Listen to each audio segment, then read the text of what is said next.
Gracias. Buenos días, muy buenos días para todos. Primero que todo quiero agradecer al CNO y al CAC, a Alberto y Olguita como siempre por la invitación, por el espacio, por la organización del evento y por tantas atenciones. Esta conferencia estaba prevista que la hiciera Germán Corredor, el director ejecutivo de la asociación. Desafortunadamente Germán desafortunadamente no, tuvo una intervención quirúrgica hace unos días, está muy bien, está en recuperación, pero su médico le recomendó no viajar. Entonces, me pidió el favor Germán que hablara por la asociación en este evento. Yo quisiera empezar por hacer un poquito de historia. La idea de la presentación o lo que me pidieron fue como hacer una radiografía de dónde están las renovables y para dónde vamos.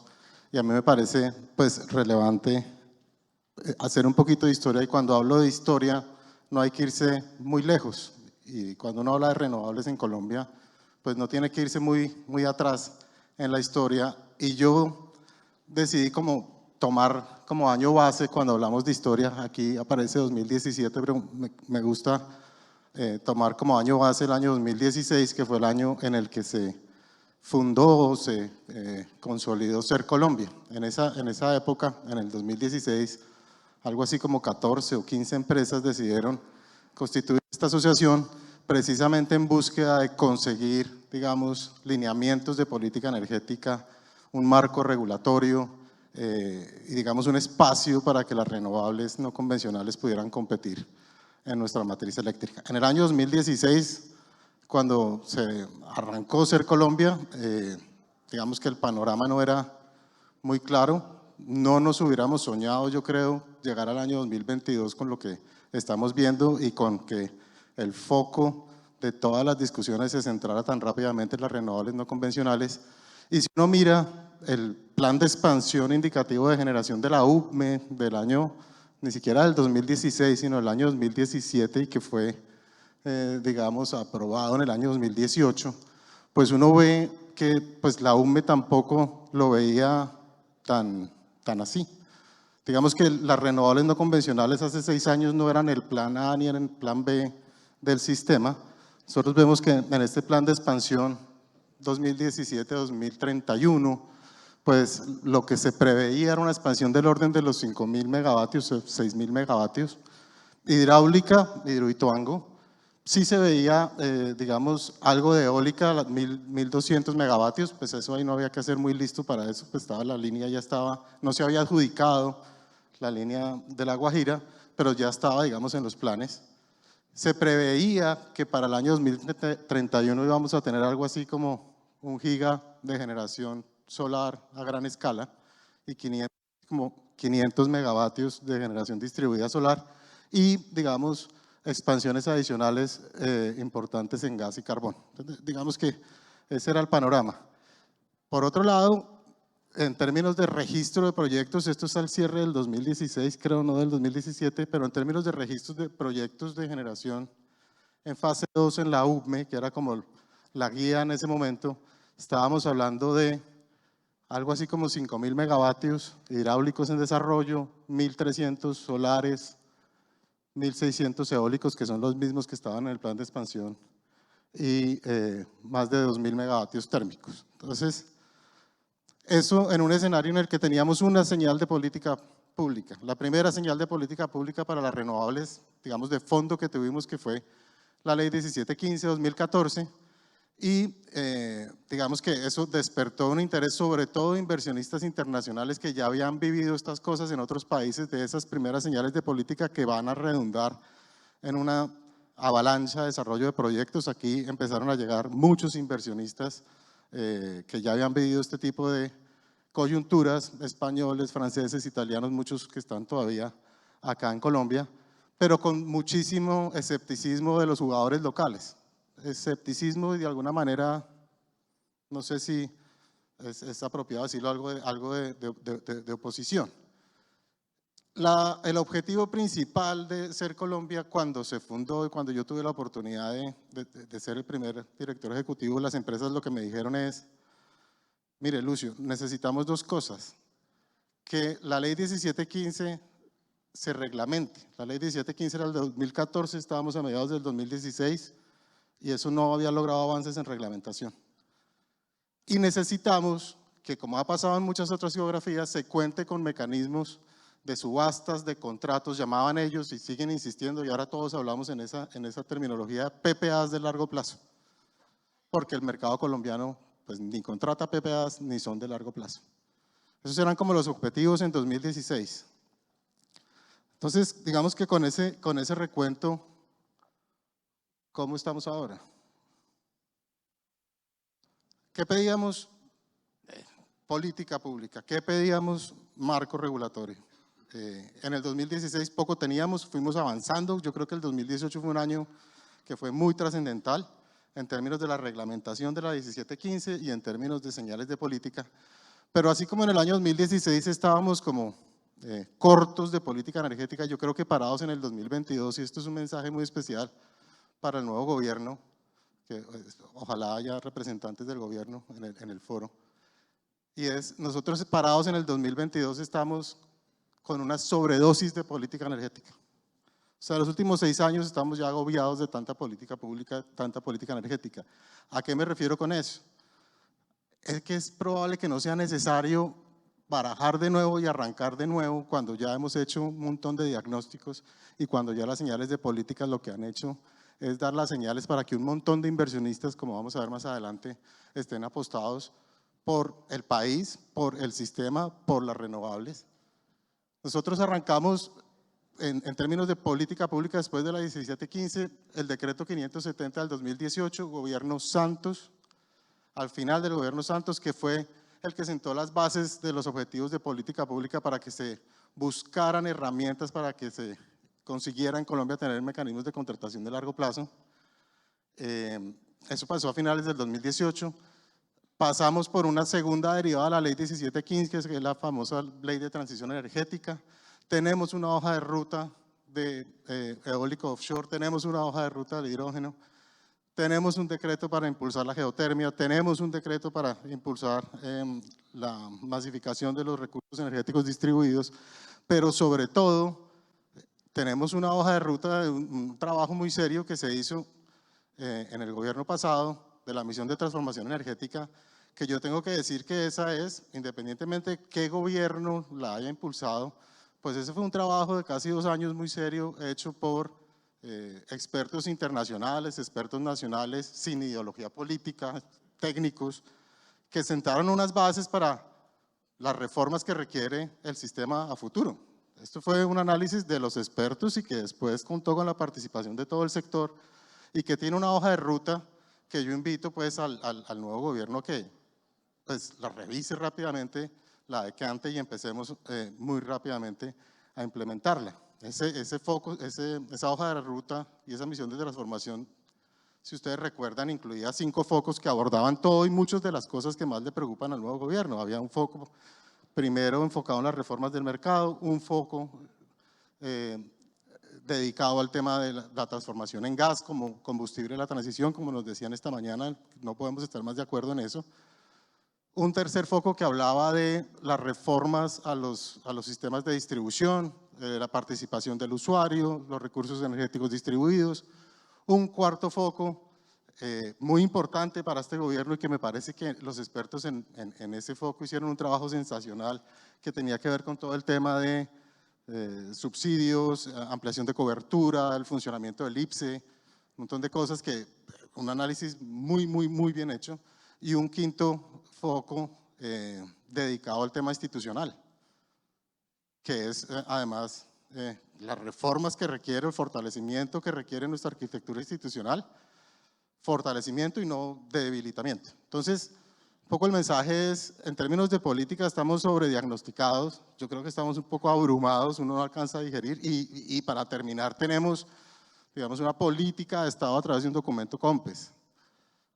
Entonces, ¿a qué voy con esto? Un mensaje, uno de los primeros mensajes que quiero dejar acá es, ni la transición energética ni las renovables son un tema, o sea, no hay un dueño, no ha sido un gobierno el dueño de las renovables, no hay un gobierno que es el dueño de la transición energética. Esto es un desarrollo de mercado, a pesar de que últimamente se tiende a casi que satanizar el mercado. Sin el mercado y sin un funcionamiento apropiado de los mercados, no hay transición energética que se pueda hacer. Y cuando hablamos de un buen funcionamiento de los mercados, no solo hablamos del mercado energético, del mercado eléctrico, sino de los mercados financieros, los mercados de capitales.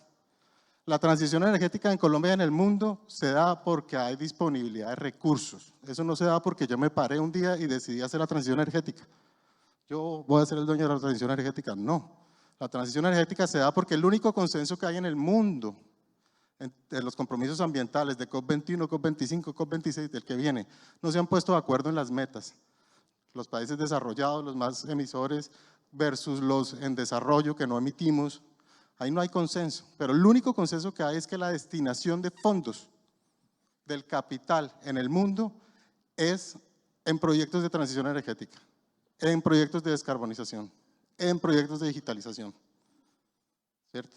Entonces, en la medida que hay recursos, la transición energética se da. Por supuesto que tiene que venir complementada con señales de política, insisto, ya las tenemos, hay que cuidarlas. Una reforma tributaria que en algo tocara los beneficios de la ley 1715, pues sería una señal muy compleja. Por lo pronto no se ve, pero pues tenemos que cuidarla. Tenemos que cuidar la generación hidro también, como estaba diciendo Natalia. O sea, ponerle más carga a la generación hidro tal vez no sea lo más conveniente y seguramente no se va a traducir en mejores tarifas o en menores tarifas. Entonces, un poco el mensaje acá es, esto lo ha construido el mercado, el inversionista privado, con la ayuda del Estado colombiano, desde el gobierno Santos, el gobierno Duque, ahora el gobierno Petro. Esto no es una medalla de nadie, sino es un tema de Estado y de seguridad energética en un mundo además en el que además, dado que todos los fondos están para las renovables no convencionales, pues la expansión de la generación va a ser renovable no convencional, quiérase o no, porque la plata está es para eso. Aquí ya lo vimos, la subasta a cargo por confiabilidad del año 2019, que se vendió con mucho éxito, como que los renovables entramos por fin en las subastas de cargo, pues claro, porque es que los fondos están para eso.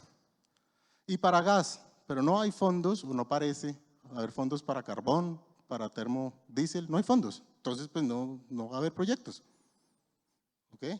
Entonces, no es un tema de un gobierno, esto es un tema de Estado, pero adicionalmente la tarea en términos de política ya se hizo y el mensaje acá para el gobierno es, por favor, muy rápidamente revisemos qué matices se le quiere dar a todo esto que ya se ha hecho, pero no empecemos de cero. A mí me angustia, como representante de los inversionistas de renovables, que tengamos que esperar a que volvamos a hacer una hoja de ruta para una transición energética otra vez. Yo creo que ya está diagnosticado y claro lo que hay que hacer. En términos de toda esta política, todo este desarrollo, la disponibilidad de capital, ¿dónde estamos hoy? En términos de renovables no convencionales en Colombia. Bueno, nosotros tenemos de capacidad asignada de conexión del orden de 13 gigas para entrar en operación en los próximos 3 o 4 años. Son 13 gigas, nuestra demanda hoy son 17. El plan de expansión del 2017 hablaba de 5 gigas en total, de las cuales 1 giga era solar. Esto es lo que tenemos hoy. 13 gigas con capacidad de conexión aprobada.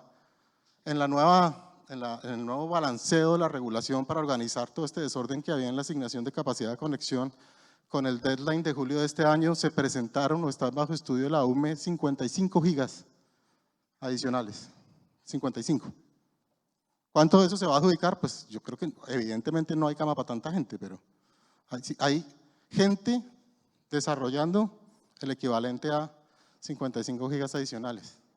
Fueron adjudicados en caso por confiabilidad en las subastas de largo plazo 3 gigas, que no han entrado en operación, pero fueron adjudicados. Y ya tenemos entre conectados y con conexión aprobada proyectos de generación distribuida por del orden de 400 megas. Eso suena maravilloso. Esto es una señal, es que el inversionista está y está dispuesto a asumir el riesgo, porque el que asume el riesgo es el inversionista. Estamos hablando, obviamente estos son números muy grandes, que si todo esto fuera cierto, estaríamos hablando del orden de 70 billones de dólares, 70.000 millones de dólares.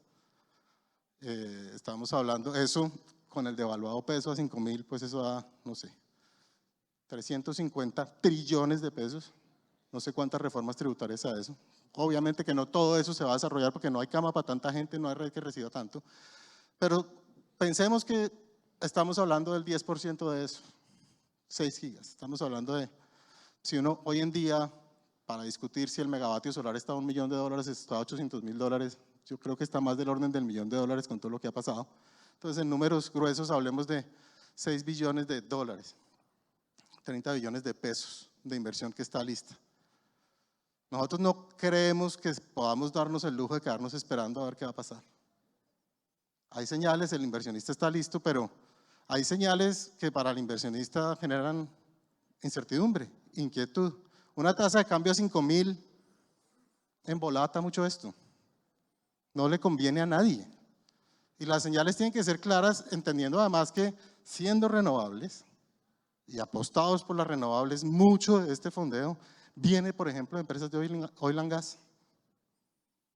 Yo creo que las señales hacia la transición energética justa tienen que ir de la mano de una transición energética consecuente con el país en el que vivimos y consecuente con la disponibilidad de fondos, de tal manera que tengamos unos fundamentales que permitan que estas inversiones se hagan. Un dólar a 5.000 lo hace muy difícil, o un dólar tan volátil lo hace muy difícil, muy difícil. Todo esto para decir, esto es una maravilla, ¿no? Las renovables, todos en 6 años logramos una dinámica increíble que no nos hubiéramos soñado nunca. Sin embargo, la realidad nos pone a pensar, y es de todo eso que estaba en desarrollo, de todo eso que hemos hablado, ¿cuánto está operando? Y ahí hay que hacer una reflexión, porque nada sacamos a punta de Twitter desde el 2016 de decir que somos el país más renovable del mundo mundial si los proyectos no entran a operar. Y ahí tenemos unos retos gigantescos. Nosotros, con todo eso que les dije, tenemos operando, de pronto Excel me corrige, algo más que esto puede ser, del orden de 300 megavatios renovables. Estaba previsto que los proyectos de la subasta del 2019 entraran en operación en enero del 2022. 1.200 megavatios, que no van a entrar, ni entraron en enero del 2022, ni van a entrar en 2023. Estaba previsto que los proyectos de la subasta del 2021 entraran en enero del 2023, 800 megasolares, no van a entrar. Entrarán 2024, 2025. Y eso no es necesariamente, no lo es culpa del desarrollador. El desarrollador tiene todo el incentivo para entrar su proyecto lo antes posible porque tiene unos compromisos contractuales. El que necesita entrar, pero tenemos un problema de coordinación institucional que hace que los proyectos se demoren en entrar.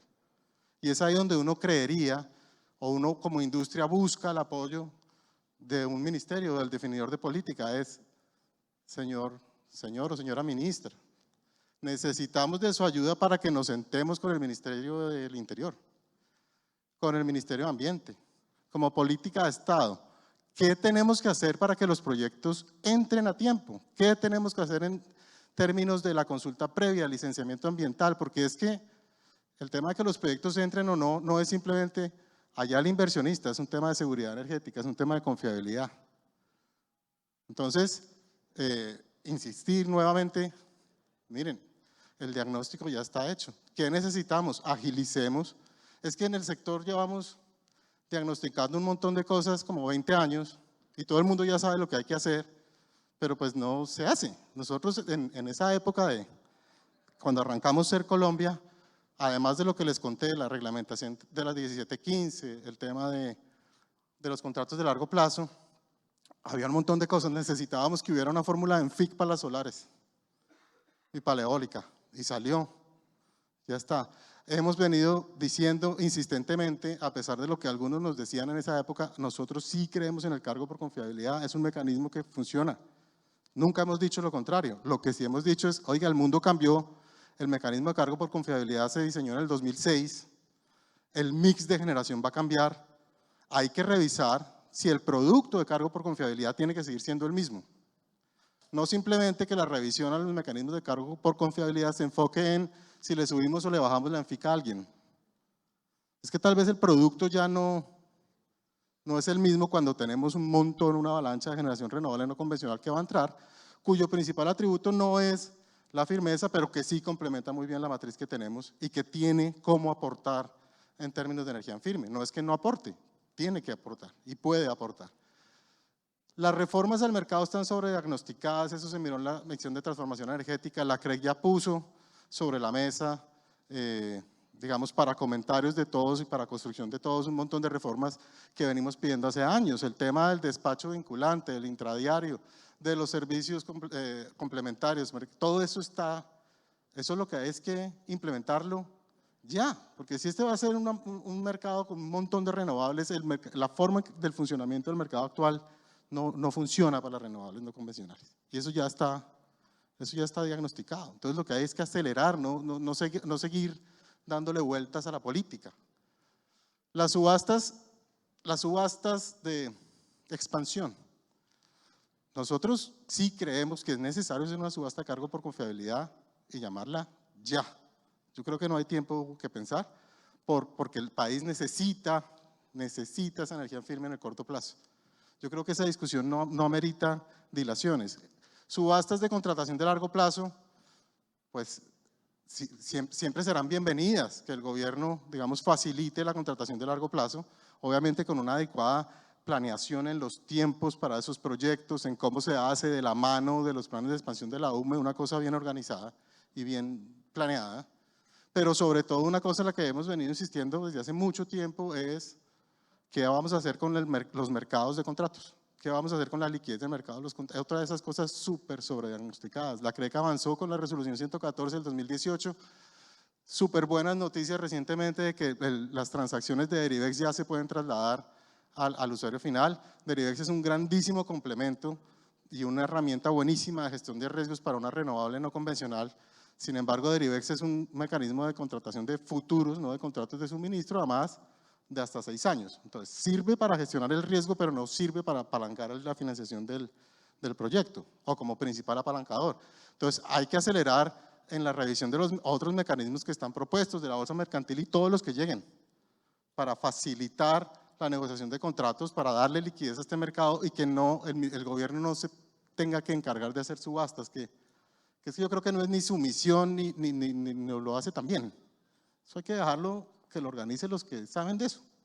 Y eso era lo que había detrás de la 114-2018. Tenemos que, a nosotros nos parece increíble que sigamos teniendo asuntos de restricción para la conexión de proyectos de autogeneración y generación distribuida. Yo sé que si está el doctor José Camilo por ahí me va a regañar y me va a decir eso no pasa. Yo le tengo que decir sí pasa y sigue pasando.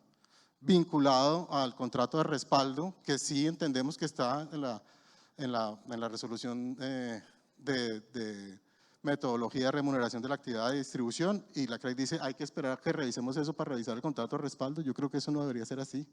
Yo creo que hay que revisar bien qué está pasando y modificar lo que hay que modificar. Pero sobre todo, yo creo que insistir en un punto. La política está, los mecanismos están, el inversionista está, pero los proyectos no están entrando. No están entrando a operar. Y no están entrando a operar por temas asociados a la permisología, al licenciamiento ambiental, a la consulta previa. Y es ahí donde uno dice, debemos pedirle como sector a nuestro ministerio que nos representa, que se siente ante el gobierno nacional, se siente con el Ministerio de Ambiente, se siente con el Ministerio del Interior y nos ayuden a revisar qué hay que hacer para que los proyectos entren a tiempo. No solo los renovables no convencionales, todos los proyectos de generación que se necesitan en Colombia. Y no es un tema menor, yo tuve la oportunidad de decírselo a la señora ministra, a la viceministra. Ahorita estamos muy enfocados en el tema tarifario y eso está bien. Las tarifas han subido mucho. Las tarifas han subido, pero no solo porque ha subido el indexador, en parte por eso.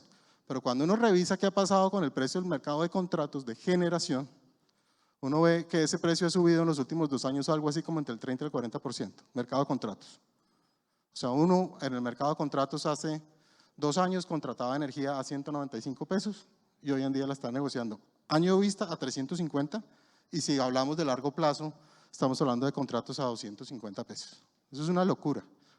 Pero eso no es porque este mercado está lleno de un poco de gente que quiere aprovecharse del pobre, sino es por una sensación de riesgo. Es porque algo está percibiendo de riesgo el mercado y eso lo trasladan los precios. Pero adicionalmente porque el retraso de los proyectos hace que estos proyectos mismos demanden cobertura en el mercado de contratos, es decir, tenemos más demanda de contratos, tenemos menos oferta de contratos porque aquellos que tienen plantas propias ya operando tienen que usar parte de su energía para cubrir el retraso de sus propios proyectos, tenemos menos oferta, mayor demanda, menos oferta, se suben los precios y esta es una coyuntura que no se va a alivianar hasta tanto los proyectos entren a operar. Entonces, cuando uno no puede en este momento salir a decirle al público, y eso yo creo que hay que decirlo, que las tarifas van a bajar. Y ahí tenemos que cuidarnos mucho. A mí me llama mucho la atención, y lo hago con todo respeto, que todos salimos en la foto, las tarifas van a bajar y bajamos las tarifas, pero es que eso no, en 6 meses eso se puede volver porque las tarifas no van a bajar. Porque los contratos que se están firmando a 100 pesos más altos que los contratos que se están despachando hoy en día. Y ahí vamos a tener un problema. Y nos tenemos que preparar para eso porque otra vez va a estar el sector en la lupa de todo el mundo. Si los proyectos entran a tiempo, esas tarifas no suben, porque si entran todos los proyectos renovables, si fomentamos la competencia, el mercado de contratos hace que la tarifa sea eficiente. Yo no sé si suba o si baja, pero si hay suficiente oferta, aquí hay demanda, lo lógico es que las tarifas se moderen, o por lo menos el crecimiento de la tarifa se modere. Y lo otro es que no podemos perder tiempo en sobrediagnosticar, en volver a empezar de cero, porque nosotros en este momento estamos muy tranquilos, está lloviendo, hay suficiencia, que si Tuango entra o no entra 2 meses, pues a nadie le va a pasar nada. Pero llevamos 2 años de niña, se vienen 8 o 10 meses de condiciones neutrales, o eso son como los ciclos climáticos, uno nunca sabe, pero en términos prácticos, de aquí a 2 años vamos a tener un niño. Y de aquí a 2 años vamos a tener un niño que va a implicar varias cosas. El precio de bolsa. ¿Dónde está el costo de los combustibles para generación térmica? Eso ya lo vimos en diciembre del año pasado, los precios de bolsa, y hace un ratico. Cuando el dolor del sistema antes era 300 pesos, ahora es 700. Y el precio de escasez está hoy en 1.500. El precio de escasez, ahí nos parqueamos debajito del precio de escasez cuando hay niños, ¿cierto? Entonces, hay que preparar a la gente para eso. En términos de precios, próximo niño, el umbral del dolor ya no es ni los 300 pesos que era en 2015, ni los 500 o 600 pesos que era el año pasado, estamos hablando de 1.500. Pero adicionalmente hay un problema de suficiencia. Si estos proyectos no entran y tenemos un niño, yo sí creo que vamos a tener problemas. Y lo digo porque en el 2020 tuvimos muchos problemas y nos salvó la pandemia. Nos salvó que se redujo la demanda. Pero ahí tuvimos muchos problemas, ahí salió lo del el estatuto nuevo de desabastecimiento, la senda en no sé qué cosa, que le ha traído más volatilidad al mercado, pero claramente yo creo que han entrado 200 megavatios de renovables y no han entrado. Tenemos ahí Tesorito Candelaria, bien, eso nos da algo de tranquilidad. ¿Qué va a pasar con Hidroituango? Realmente no, yo creo que eso solo lo sabe PM. De tal manera que aquí hay un mensaje de, oigan, no tenemos tiempo. Aquí toca acelerar. Y ya por último, recogiendo un poco lo que decía Natalia en su presentación, y para concretar, en Ser Colombia somos el gremio de las renovables, pero nosotros no somos unos fundamentalistas renovables. Nosotros entendemos que esta matriz eléctrica colombiana necesita de todos los recursos, cada cual con su atributo. Es indispensable para una transición energética ordenada en favor de los mismos renovables, como soporte de los mismos renovables, que faciliten la cobertura de los mismos renovables, que tengamos gas suficiente en Colombia. Es necesario el gas para que esta transición se dé bien, para todos. Por supuesto que es necesario la hidro. Nosotros, en nuestra vida, que siempre vienen los inversionistas de otros países y nos dicen almacenamiento y no sé qué, el almacenamiento lo tenemos, se llama hidro, tenemos la pila más grande del mundo. Hay que cuidar las hidro también. Entonces aquí hay que tener un balance, una mezcla en la que todos cabemos, unos cuyos principales atributos son generar limpio y proveer contratos, otros cuyos principales atributos son garantizar la confiabilidad del sistema, digamos, de la manera más limpia y eficiente posible, y otros que son la base y que han sido la base de este sistema históricamente. Entonces, simplemente para concluir, los mensajes son: Todo esto sin inversionista, acelerar la transición energética sin inversionistas es imposible. Para el inversionista se hace muy difícil esto a 5.000 pesos la tasa de cambio. Se hace muy difícil y más con la volatilidad que hemos tenido.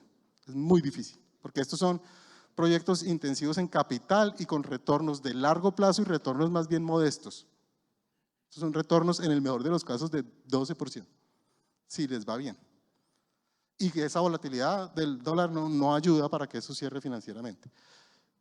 Primero, foco en el inversionista. Segundo, aceleremos, para acelerar la transición energética, aceleremos las reformas, aceleremos lo que ya está diagnosticado y que se hagan los matices que se tengan que hacer. Pero eso ya está. Y lo otro, coordinación interinstitucional, política de Estado para que los proyectos de generación de energía en Colombia entren a tiempo. Muchas gracias.